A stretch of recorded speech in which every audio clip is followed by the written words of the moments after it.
Assalamualaikum warahmatullahi wabarakatuh. Alhamdulillahi rabbil alamin. Wassalatu wassalamu ala rasulillah wa ala alihi wa ashabihi ajma'in amma ba'd. Kaum muslimin pendengar rahimakumullah. Kita bersyukur kepada Allah subhanahu wa ta'ala yang maha rahman, maha rahim, yang dengan segala nikmat dan karunia-Nya hingga kita bisa bertemu pada risalah kali ini.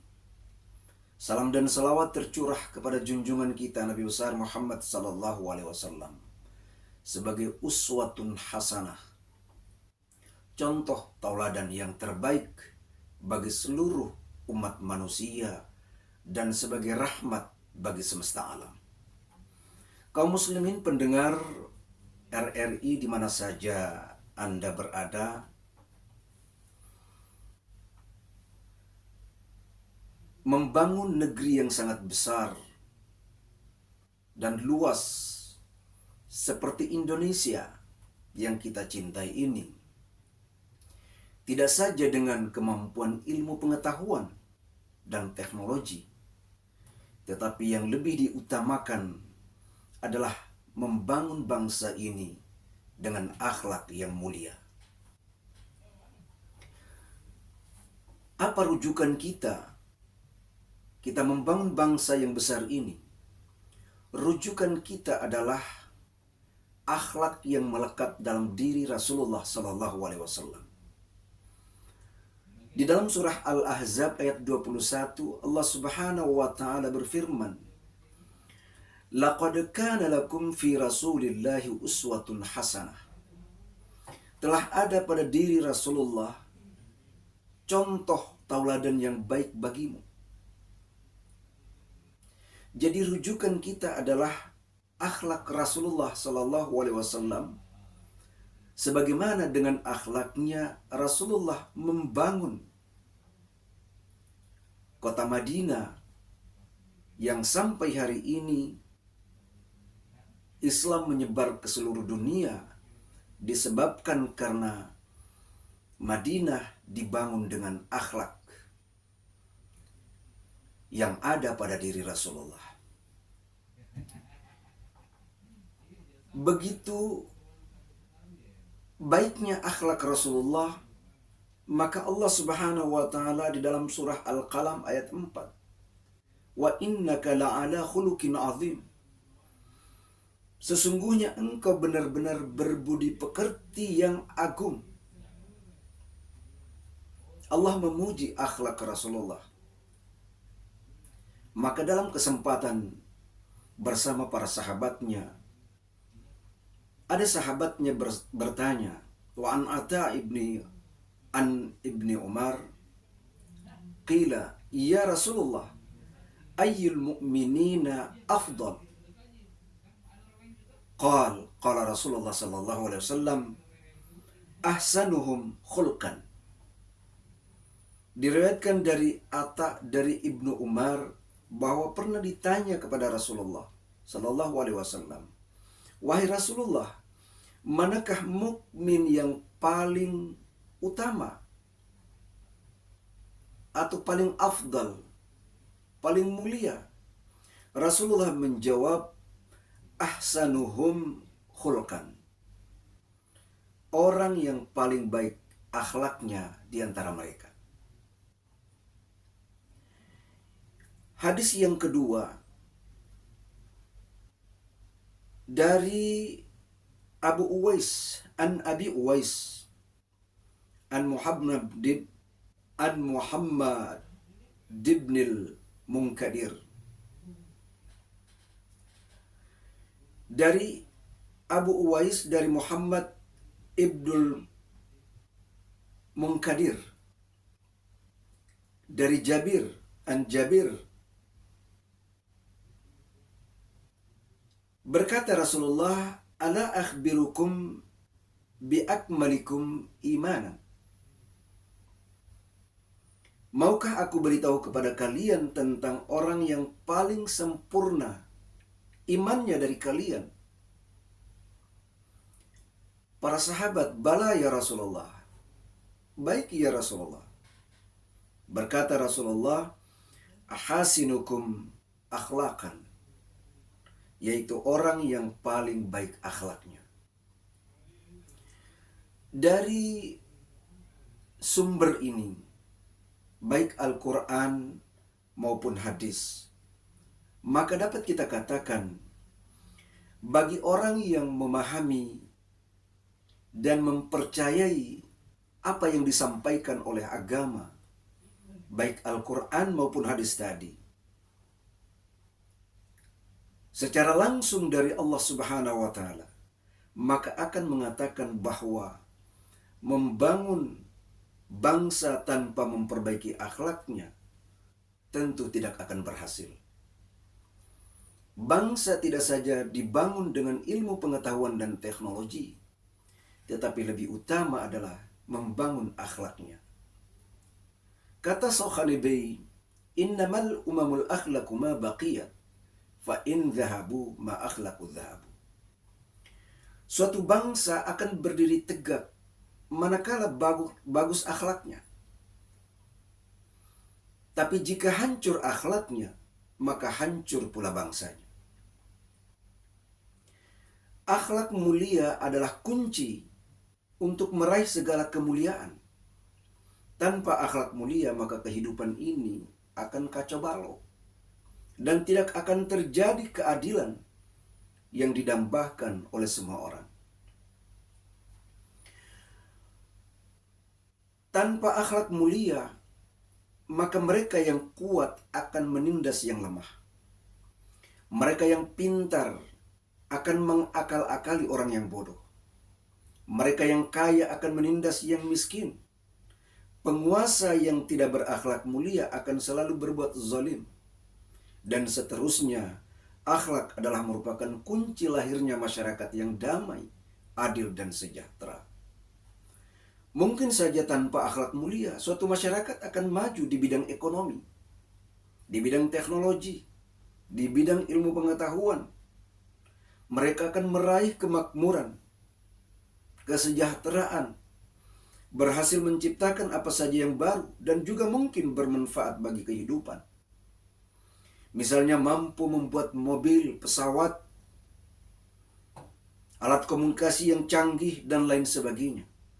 Tetapi belum tentu berhasil melahirkan kedamaian, kesejahteraan, dan kebahagiaan dalam pengertian yang sebenarnya. Kaum muslimin, pendengar rahimakumullah. Mengutip tulisan Profesor Dr. Haji Imam Suprayogo, ya. Beliau mengatakan banyak contoh negara yang disebut maju, tetapi sehari-hari juga berhasil menciptakan musuh. Mengadu domba, membuat kesan bahwa seolah-olah menolong, tetapi sebenarnya justru menjadikan negara yang ditolong tidak berdaya. Lebih jelas lagi, dalam skala kecil, tanpa akhlak mulia, ternyata orang mengalami kegagalan di dalam membangun keluarga. Anak keturunannya tidak jelas, dan apalagi memahami makna kehidupan yang sebenarnya.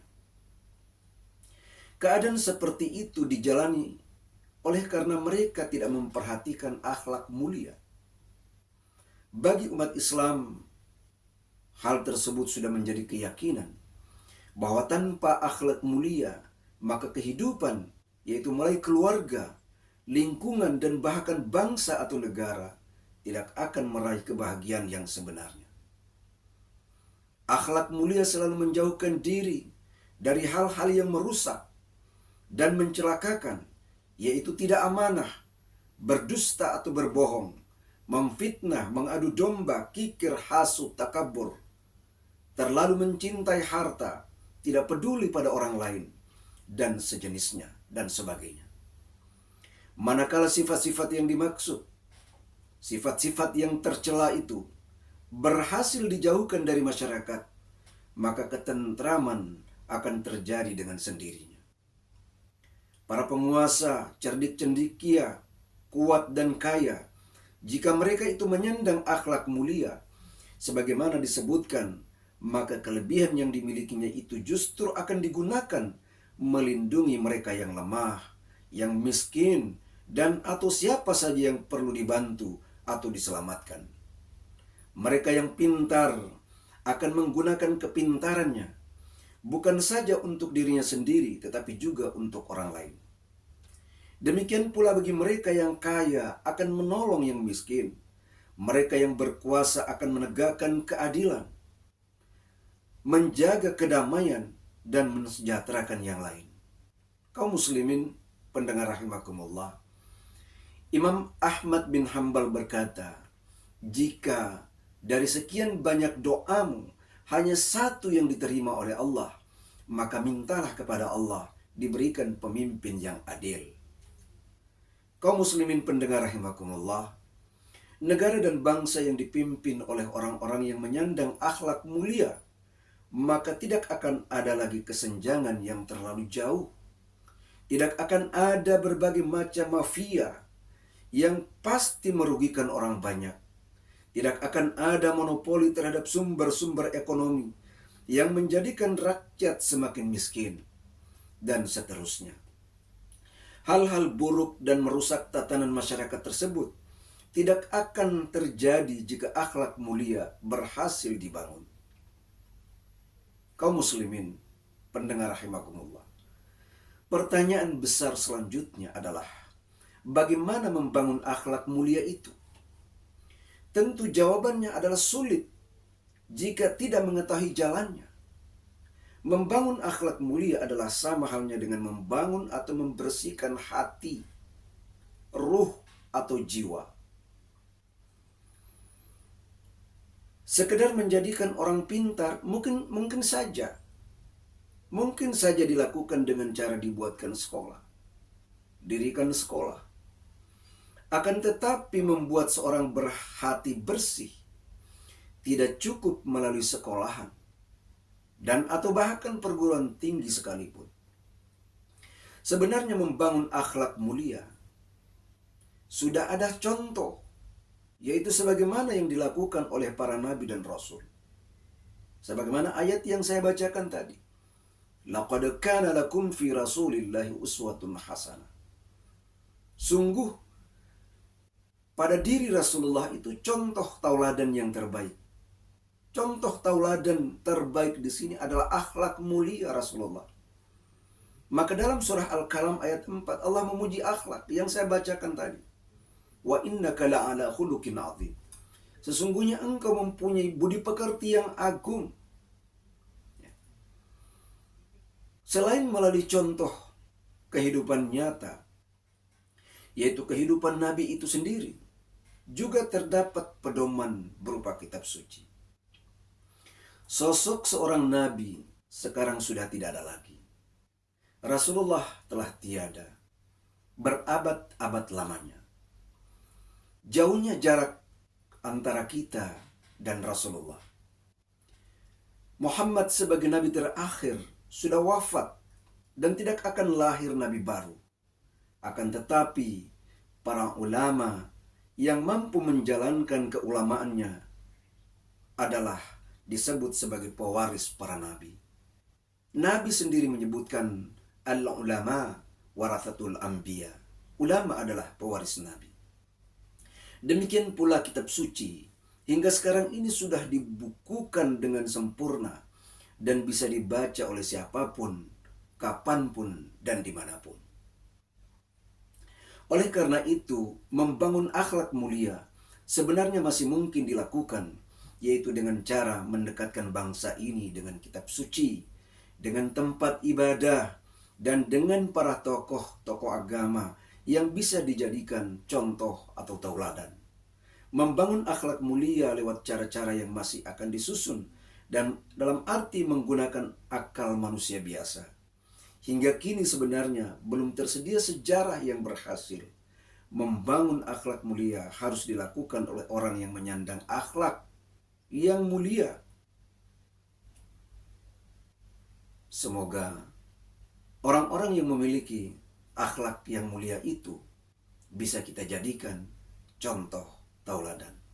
Kaum muslimin pendengar rahimakumullah, kesimpulannya adalah bangsa yang besar ini tidak harus dibangun dengan ilmu pengetahuan dan teknologi, dengan pembangunan infrastruktur, tetapi bangsa ini dibangun juga dengan pembangunan akhlak yang mulia.